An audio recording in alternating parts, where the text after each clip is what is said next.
welcome to another episode. I am your host, WIZE, and I'm excited to have my next guest on the show. He's a published author. Welcome to the show, Chris Glatis. Glatis. Oh, it's Glatis. It's long Yeah. A. Don't worry about it. Everyone screws it up. Don't worry about it. How you doing today, Chris? I'm doing good, man. I like that music. That intro music was sweet. Oh man, the intro was the whole intro itself. The music is I forgot who the music was, but the intro was done by my man Cole Johnson. He's a genius. So he just knows how when he connects it with the people we do the intros for, it fits what the show is about and everything. Yeah. He'll watch the show, and he'll just jump in your brain, and so I love the fact that he's actually mentoring me on, because I'm doing intros and outros, so being able to learn from someone like him has been a blessing. But Yeah. so Chris, you you have a book out. You wrote a book. Can you tell us the name? It's actually the title of the episode. Yeah, I like the name. I mean, the Stuck in the Mind podcast. It's great, just because that's I find myself frequently stuck in my mind. Hence the title of my book, When Your Mind Screams. It has a subtitle, is Finding Peace and Confidence in the Midst of Anxiety. It wouldn't let me plug that much in, but yeah. So what can you tell us more about your initial experience with anxiety disorder in college and how it influenced your path of self-discovery? Sure. So it was pretty much when I was leaving high school to go into college, where I had my first like full blown panic attack. And it was terrifying. I didn't know, I had never experienced anything like that before. And, I mean, I'd done some recreational drugs up to that point, but this was like, I hadn't taken any drugs, and I was like, literally thought I was going to have a heart attack, and my brain was going to short circuit. And looking back, as I wrote in the book, I definitely was experiencing, I think, some depression leading up to that point. And I just think that separation from kind of everything I knew, all my buddies were in a year behind me, so they weren't going to college. So I was kind of like leaving all that behind. I had broken up with a girlfriend, and it was really scary. And I was like, I didn't know if I was going to really, I didn't know if college was the thing for me, and so that all was boiling up, and I think it just overflowed and burst at that point. And that kind of led me, when I got to school, things settled down a bit, but then it just kept on getting worse. And I was like, I have to take some action, or this is going to just destroy me, and so that's kind of started the process. Okay, so hold on. Sorry. There we go. So what motivated you to embark on such a diverse and immersive journey to explore healing and all the stuff that you've went into with, like what kind of motivates you to really go jump into this and really help you discover, getting into self-discovery, because I kind of, like, for me, my wife introduced me she put me on my road to self-discovery because she was preparing me for what was to come. I was widowed at 31, but prior to that, my wife had introduced me into the world of she introduced me to self-development, all these different writers and all these different audio books and everything, and that's what prepared me and kind of helped me on my path and journey. What was that moment for you? Yeah, like I said, I think I probably didn't realize it at that moment in college, because I was just kind of floundering a little bit. I didn't really have, look, my parents loved me. They did the best they can, but they weren't there for me when this was going down. It was, my father was very type A. So I felt like I'd be letting him down if I was showing any sort of weakness or, just the just bullshit, but that's what I thought as a young boy. And I actually, the first thing I did is I went to a psychiatrist, and that was my initial thought process, was I need just someone to talk to about this and see what's going on. And he immediately kind of diagnosed me. I don't like diagnoses, but back then it was very good to have a label and know that other people struggled with this and I wasn't alone. And he gave me medication, and he also recommended that I do like a therapy group. And being a young guy in college, I kind of said, well, screw the therapy. I'm just going to do the medication and live my life and forget it. I'm just going to move on with my life. Um, I think anyone that's kind of gone that route probably understands that you cannot just do medication. You cannot just, I think that medication is important, very important. Western meds are amazing and they can help a lot of people. But I think, at least today, I think it's used as a crutch and a first line of defense. Mhm. And for some people, like I said, some people rave. They said it changed their lives, and it changed my life. It got me to a point where I was able to reset myself, understand that I wasn't broken, and then to start to look at the underlying, what was the cause. The panic attack is the effect, right? The anxiety attack is the effect, but what is the underlying issues that brought me to that point? um and so, after college, I went off the medication for a bit. I went into grad school. The panic attacks came back. I think I went on medication again for a little bit, and then after that, I just went off. I went off it completely, and I've been off since then. Now, it's hasn't been a smooth ride. I mean, the one reason why I wrote this book is because about 5, 6 years ago, I reached a point in my life where it was very dark, and I started to journal a lot about it, and it became the raw material for the book. So I think, look, I've always been curious about what makes people tick, and psychology, and I have a very curious nature, and so I think that, that's why I became a writer. I also write and direct films, and that really kind of just, when you're writing a fictional piece, you're creating these characters, and why do they do what they do, and what are their backgrounds, and that all fascinated me. And I think it's just been a lifelong, I mean, I don't know about you, but I do think it's a lifelong process. You're Oh no, always changing, you're always entering into different phases of your life that are going to re-trigger stuff within you. So I think it's a constant, we're works in progress, I guess, is I no, thought that's what I was going to say. no, you're absolutely right. We're constantly growing, we're constantly evolving. And that's the problem with a lot of people, is they're afraid of change, that Mm. they don't want to risk taking that change because they're comfortable in whatever situation they're in, even if it's a bad situation. And so, me personally, I love to learn and I love to grow. I love having these conversations because it helps me grow and develop, and it helps my audience grow and develop.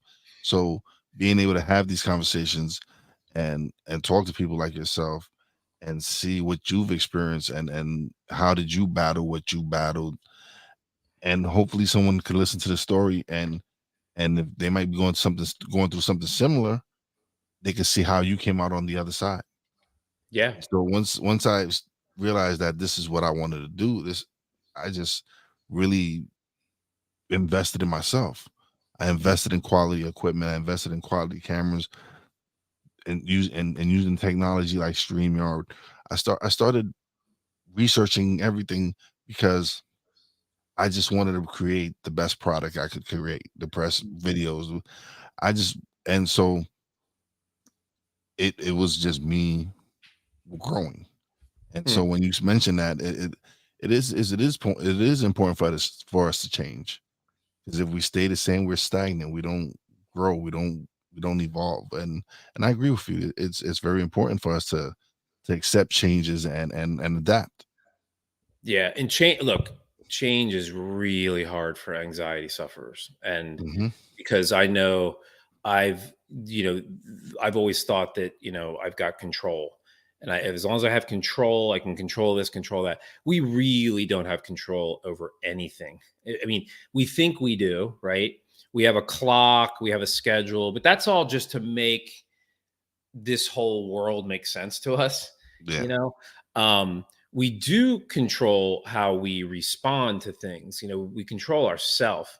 And I think that, the thing about change is at least for me, is that, yeah, you figure out something that works for you and you just think that's going to work for you forever, and you get stuck, and then all of a sudden it doesn't work and you get scared, you get frightened, whatever. My goal is to be able to be open to change more and more, because that's one thing that is certain in life, right? Taxes and change, on many levels, change for the better, change for the worse. Um, and it's an anxiety. People also who struggle with anxiety are always thinking about the future, and so what's that going to look like, and is it going to be similar or different to what I'm experiencing now? And so, yeah, it can be an anxiety producing thing if you allow it, if you allow it. So, do you try to just focus to live in the moment, to live the day, live in that day, or is it that thinking about future, the future, is it really something that you feel, I don't know, like, is it something, does it concern you that you don't, what is it that you don't, it concern you that you're not going to be where you feel that you need to be, or Yeah, I think, Eckhart Tolle said it once really, really well. And he said that if we could just, we live so much in the future, in the past, and not in the present, right? And I Mhm. know that's a big cliche, live in the present. And it's really effing hard. It's really hard. I mean, Oh, you know, just five, just sitting down for 5 minutes to meditate, or 10 minutes, whatever, to be present is hard. So just going about your day, your phone's in your hand, your radio's on. I mean, people have, like, some people have two phones. It's it's really hard to be present, right? And so what he said was, if we could just flip that, if we could flip the bring the present, whatever, however much time we're spending in the past and the future, and make that the present time, and then have the other time for the future and the past. You have to have the future in mind, because you're yes. planning, you're going after goals. But I think we spend too much time there, right? Because at least for me, I'm probably so uncomfortable with the present moment. I was talking to someone about this the other day. It is the one reason it's so hard to stay in the present is because most people, and I'm generalizing, are not happy with the present moment. So if you're not happy with the present moment, and then you're asking yourself to sit in that moment, it's unbelievably painful, you Hmm. know? And so, it's a hard thing to do regardless. But if you're not feeling good in yourself and being with yourself, which, again, I think anxiety sufferers, struggle with that a bit. um you're just telling someone to sit in the fire for a little bit, and it can be really tough. So I guess what I'm saying is, I try to do it, even when I'm waiting in line in the grocery store. Like, sometimes I just get really impatient, and it's like, all right, my foot's on the floor. Can I feel my foot? Can I feel my leg? Like, it just try to get some sort of presence, um, or try to get into the moment, because if you can get there, and get there honestly and thoroughly, the anxiety goes away, because you're not thinking about the future. You're not regretting the past, right? Um, so something that I kind of shoot for, but it's a daily practice. No, it is. It is. Life is a daily practice, Yes. but Yes. it's like all the stuff that I've experienced in my life and everything. It was like just one tragedy after another, and I was lost for a minute. And I kind of found myself and got back into self development, and got back into reading, and it's helped me so much, and in changing my mindset, and a lot of the things that I was doing previously that were having negative effects on me. And so when I switched, my mindset has got back into reading, and got back into, and I got into podcasting. It was like I started attracting the people that I needed in my life at that particular moment to help me begin this journey into podcasting. And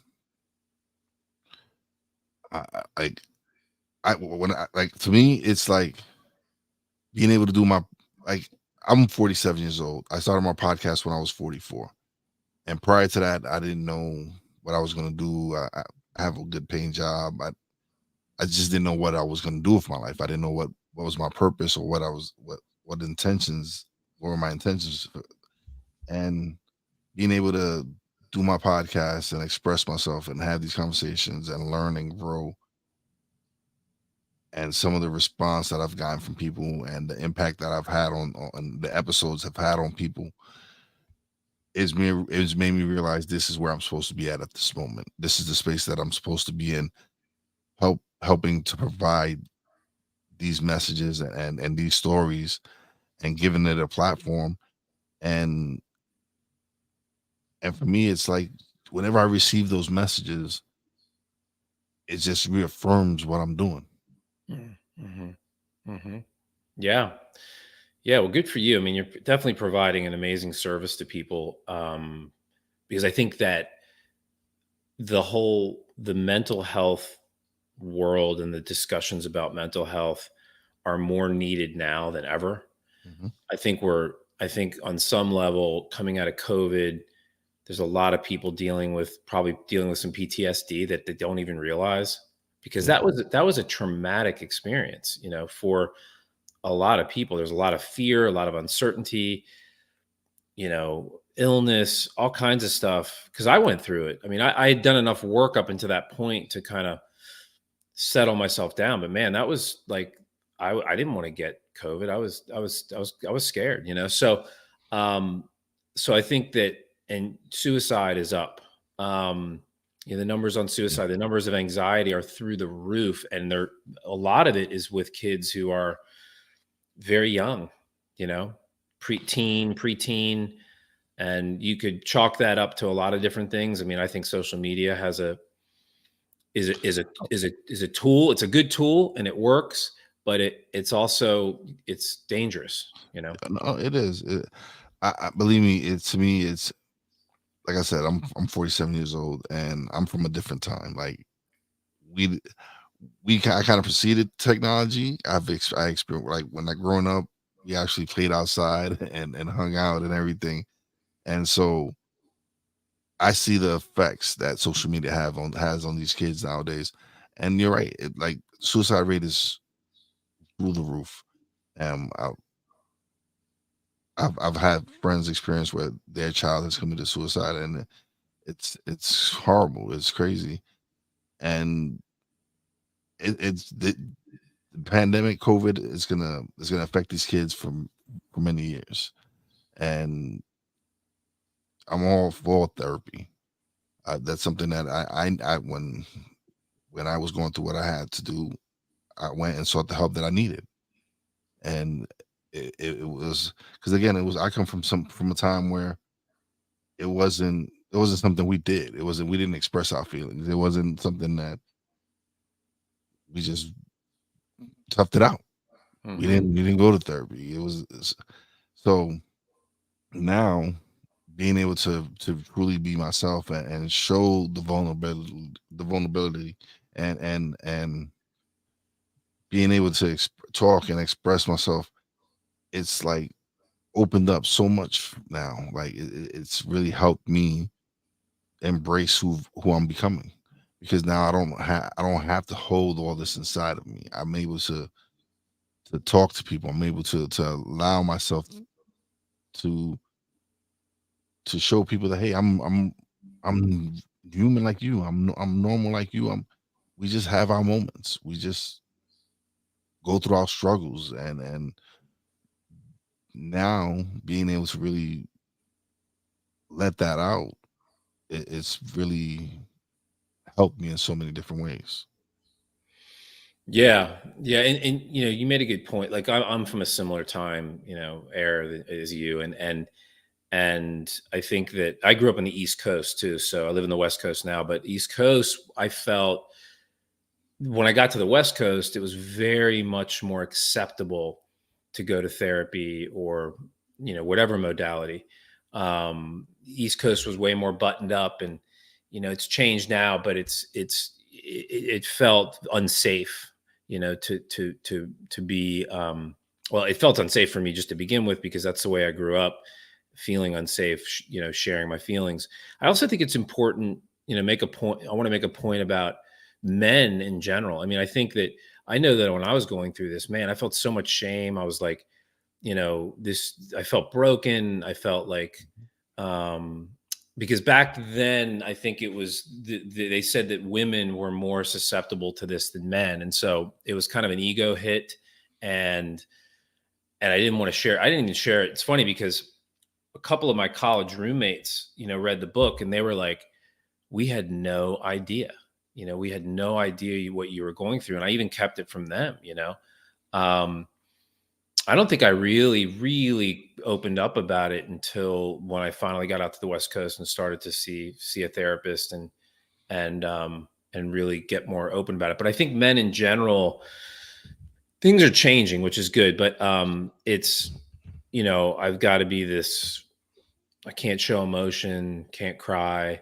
Mm. And that was instilled in us a certain way. And, it's just it wasn't a good message for men, you know. No, it just, to me, it just made us feel like all we were is what we do for people, or what we do for as providers, or whatever it is.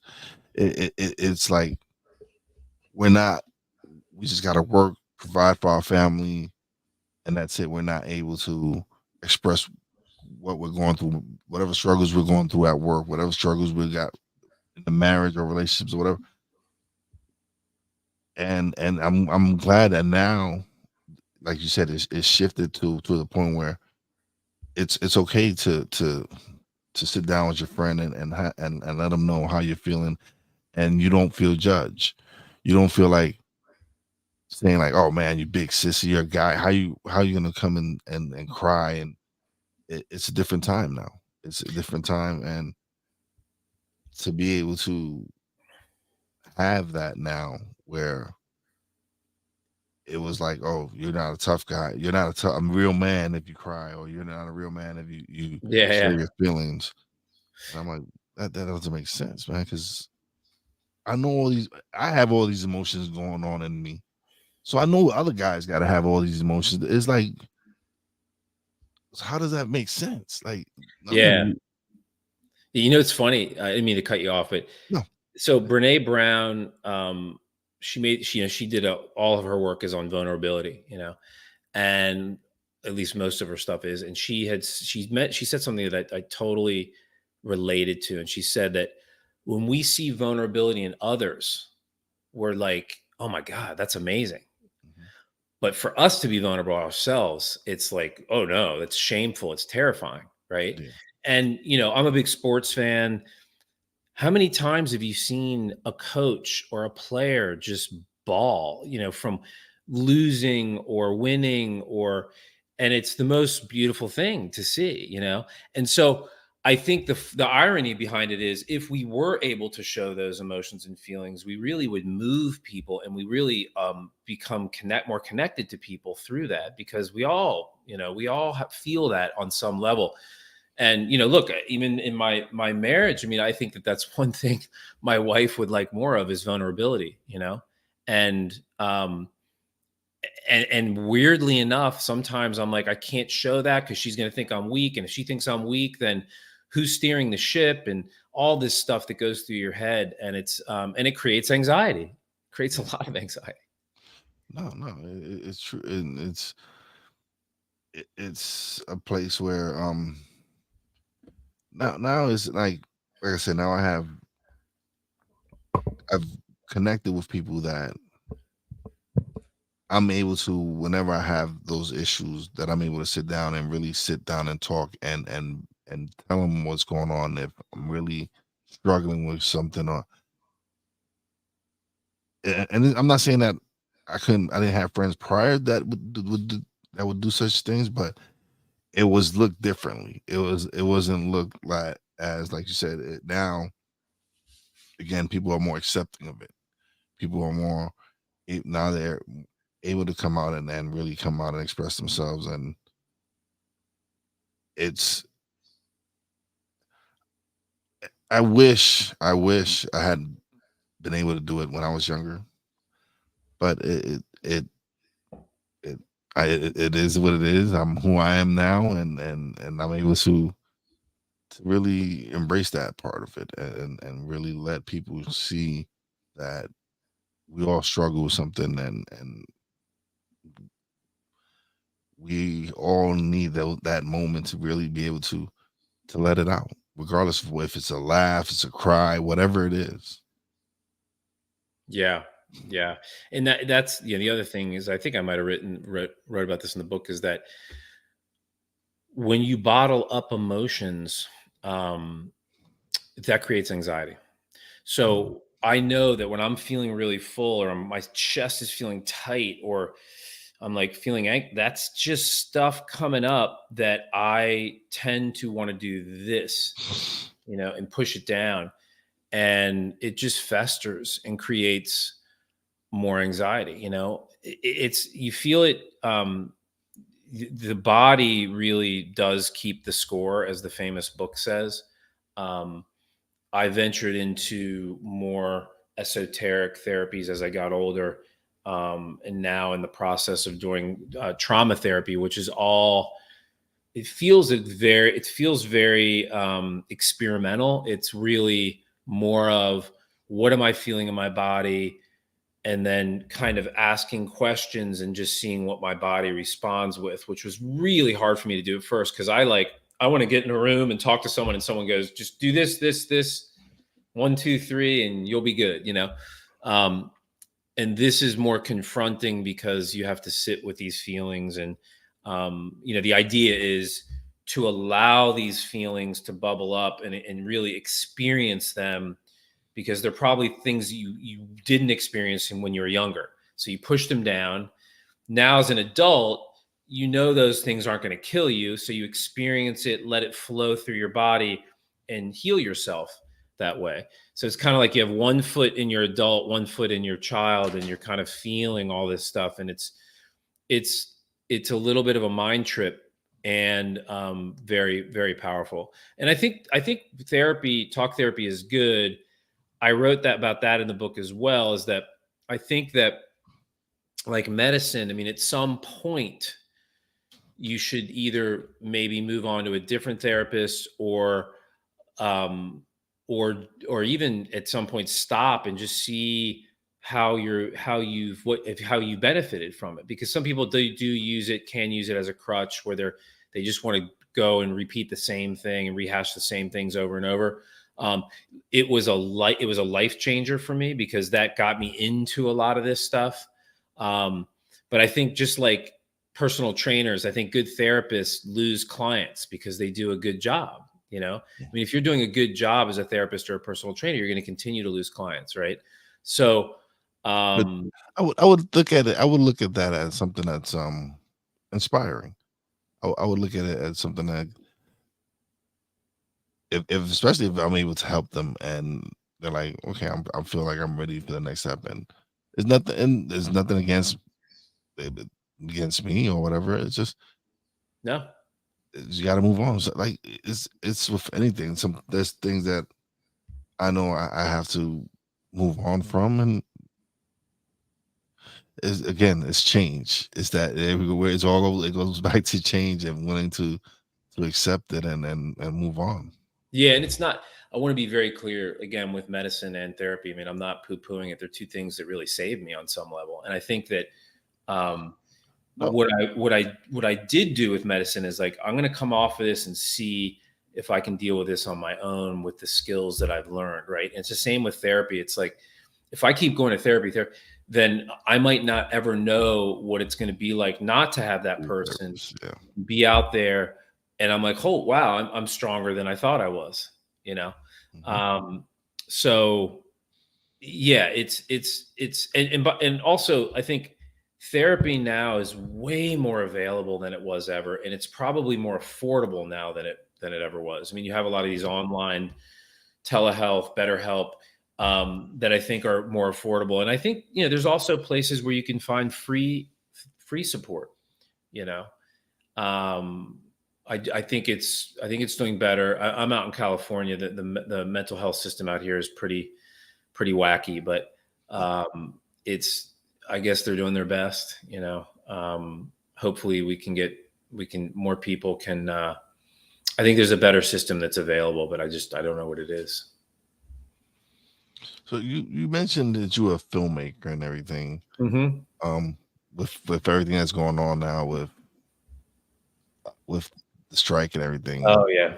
how is that affecting you personally? Or are you still able to create film or Yeah, I've been lucky. I mean, look, I kind of got multiple things that I do, Mhm. and so I'm able to um, support myself, through especially like what's going on for the writers and the Screen Actors Guild, the actors right now, which is unprecedented. I mean, I think that a lot of my good friends they rely on a paycheck. And talking about mental health, I just saw an article recently saying that there's people who were doing very well in the film business, and now they've got to go drive Ubers and do other things, wait tables. And not to say that those things are bad, but it's that's big change. And also, what's going to come of this in the end? I mean, it's our the writers and Screen Actors Guild, the actors are trying to protect themselves in the future. You have AI, you have all these different things that are happening. So it's really scary. And I think it's also creating another sort of mental health crisis among creatives. As far as being able to write, yeah, like when I get off the phone, I'll probably go to the gym, then come back and do a couple of hours of writing. Um, you can work on, I'm not in the Writers Guild right now, but what they're trying to do is, I believe, is they're trying to dry up the town of any content. So they don't want anyone, even if it's someone like me, who eventually, the people that want to get in the guild or have been in the guild and then they're out and they want to get back in. So you're not supposed to connect with any producers or production companies that are guild signatories. But you can work on your own stuff as long as you want. You can work on all your own stuff. I'm assuming you could do short films. You probably could do your own films as long as it falls within a certain budget. I think Screen Actors Guild has a waiver for certain films. Um, I don't know about the Writers Guild, probably doesn't, but it's a, this could go on till the end of the year. And I mean, it's been brutal. And again, will create a lot of stress and anxiety. We just came out of COVID. However, I do think in the long run, it's probably the best thing, because I think they have a real, um, this is an inflection point, and I think they have a lot of power right now to ask for what they want. Um, but it's who's going to blink first. I don't know. I follow it. I've got a buddy of mine. I've got like a writers support group that I check in with once a week. And one of the writers, one of the guys in there was on a show, and he's now on the picket line every day. So I don't know. We went off on a tangent, but look, there's a lot of intersections here. I mean, yeah. it's very. I'm by the grace of God, I'm not in that position because I have other Yeah. sources of income.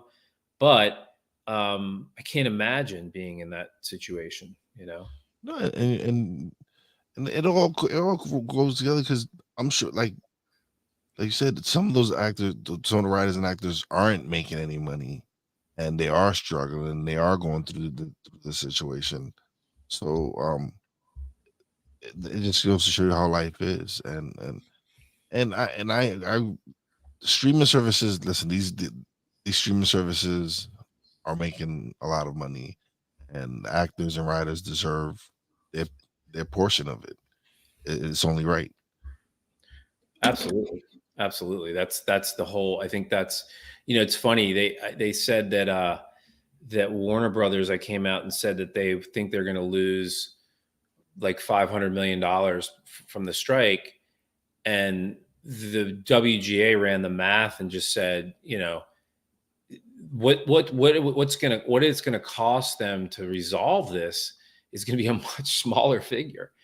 You know, it's going to be a much smaller figure. So this is the disconnect. It's like it's a everyone's entrenched. We're doing this and we're not going to budge. And then there's a realization of how much money they're losing, but they still don't want to give in because of what? Ego? I don't know.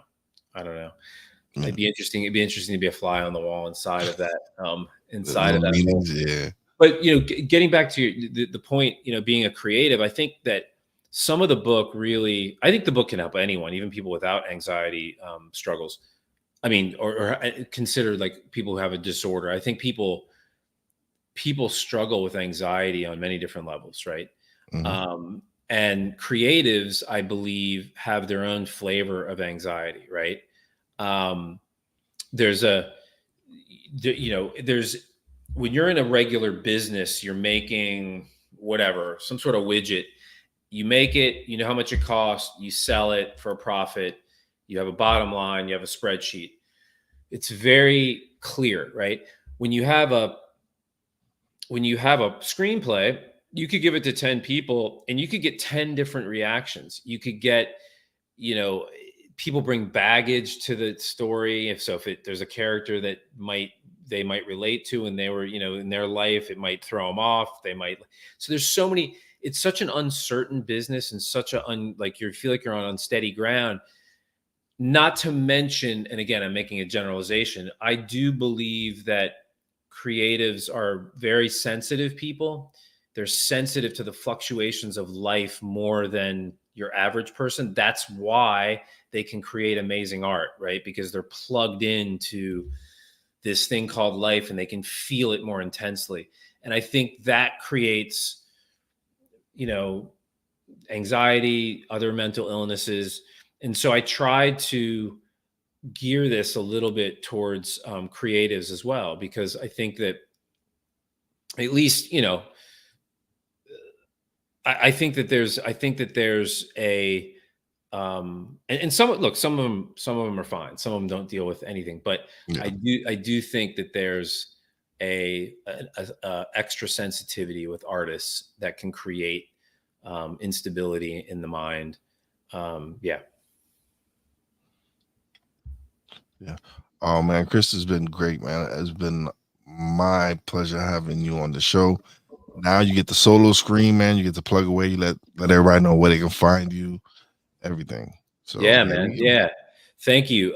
Yeah, you can find the book at When Your Mind Screams, Finding Peace and Confidence in the Midst of Anxiety. You can find that as Amazon online. You can find it, I think, books, Apple Books and Barnes and Noble. I mean, anywhere, just plug it in, Google search it and it'll come up. You can also find me and what I'm up to as far as the book and creatively at my website, which is my name, ChristopherGlatis.com, www.christopherglatis.com. I think I haven't really updated it in a while, but it'll steer you in all the right directions, including the book. And the last thing I'll say is that just know that whatever you're struggling with, someone else is struggling with it. You're not alone. And but the thing you need to do is reach out for help. You can't, I don't think you can do this alone. I think you need support. And if you're listening to this, you're obviously already looking for some guidance. So, yeah, it was wonderful, man. I had a great time. It was a great chat. Thank you for bringing me on. Thank you, brother, for coming on the show. I greatly appreciate it, man. Whenever you decide to write the next book, or you got any projects coming up, movies, hit me up. We'll have you back on. You promote it, talk about it. Uh, It would be great to have you back on. I have repeat guests. That's one thing I let my guests know.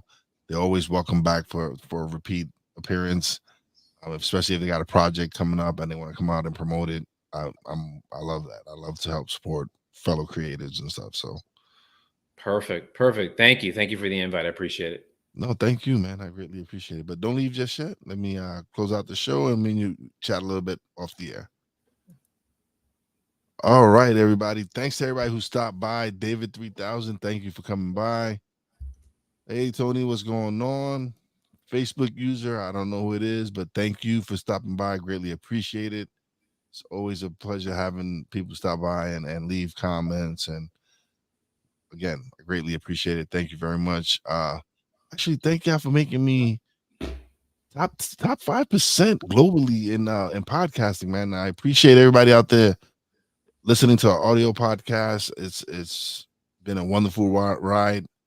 And big shout out to our Real Wise fan, Poppy J, Brandy J. Love you guys. Big shout out to the boss lady. Love you, babe. Big shout out to my guests, Chris Glatis, for coming through and sharing his story. And as always, a big shout out to all the essential workers out there. It's it's just been a great day, man. Today's been a great day, and I hope everybody stays blessed. It's your boy Wise. Peace out.